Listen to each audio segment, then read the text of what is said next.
ছাত্র জনতার অভ্যুত্থানের মাধ্যমে পরাজিত সরকার যেহেতু ম্যান্ডেটবিহীন সরকার ছিল, কাজেই সেই সরকারের নেওয়া সিদ্ধান্তগুলো স্বাভাবিকভাবেই গণবিরোধী। আমরা 15ই আগস্ট শোক দিবস সহ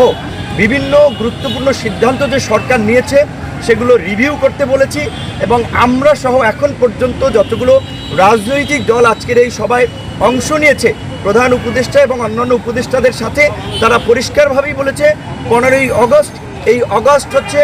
জাতীয় বিপ্লবের মাস। আমরা আগস্ট বিপ্লব হিসেবে এই মাসকে উদযাপন করতে চাই। এটা আমাদের শোকের নয়, এটা আমাদের সুখের এবং শান্তির মাস। কাজেই এই 15ই আগস্টকে কেন্দ্র করে যে জাতীয় শোক দিবস, এই স্বৈরাচারী ফ্যাসিস্ট সরকারের যে নেওয়া সিদ্ধান্ত সেটা বাতিল করা এবং ওই দিন সরকারি যে ছুটি ছিল সেটাও বাতিল করে স্বাভাবিক কার্যক্রম চালু করা, এবং আওয়ামী ফ্যাসিস্ট শক্তি 15ই আগস্ট থেকে 21শে আগস্টের মধ্যে ঢাকায় যে তাণ্ডব চালানোর একটা মহা পরিকল্পনা নিয়েছে, সেই পরিকল্পনায় সরকার যেমন আইনশৃঙ্খলা বাহিনীকে দিয়ে যারা মোকাবেলা করবে, একই সাথে আমরা এই আন্দোলনকারী ছাত্র জনতা নাগরিকদেরকে নিয়ে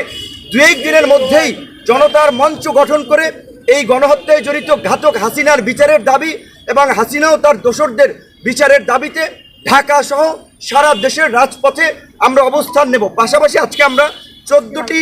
বিষয় আমরা প্রস্তাবনা দিয়েছি। দেশের বর্তমান প্রেক্ষাপটে অর্থনৈতিক স্থিতিশীলতা ফিরিয়ে আনতে কোনো ব্যবসায়ীর উপরে আপনার হয়রানি না করা, সবাইকে নিয়ে মতবিনিময়ের মাধ্যমে ব্যবসায়ীদের স্বাভাবিক কার্যক্রমের সুযোগ দেওয়া, 64 জেলা এবং 650 উপজেলা এবং থানা পর্যায়ে ওসি, ইউনো, ডিসি, এসপিদের যারা এই সরকারের সহযোগী ছিল তাদেরকে পরিবর্তন করে সৎ, সাহসী, দক্ষ অফিসারদেরকে নিয়োগদানের মাধ্যমে প্রশাসনিক স্থিতিশীলতা ফিরিয়ে আনা, প্রশাসনের মধ্যে যে পাল্টা কু এবং অভ্যুত্থানের যে চেষ্টা করা হচ্ছে সেগুলোকে রুখে দেওয়া, এরকম 14টি দাবি আমরা দিয়েছি। এবং সর্বশেষ যেটি আমরা কথাটি বলেছি, দ্রুত সময়ের মধ্যেই রাষ্ট্র সংস্কার ও জাতীয় নির্বাচনের রোডম্যাপ প্রদান, এবং এই যে আওয়ামীপন্থী যে সংখ্যালঘুদের একটি অংশ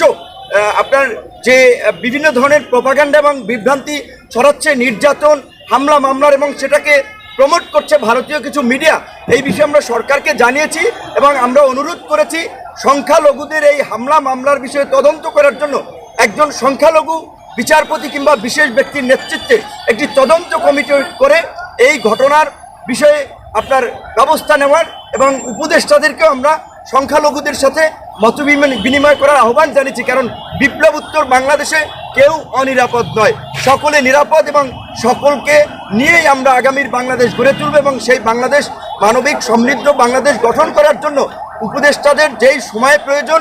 যেই সহযোগিতা প্রয়োজন, তার সবটুকুই সব রাজনৈতিক দল করবে। সেই কমিটমেন্ট উপদেষ্টাদেরকে তারা করেছে।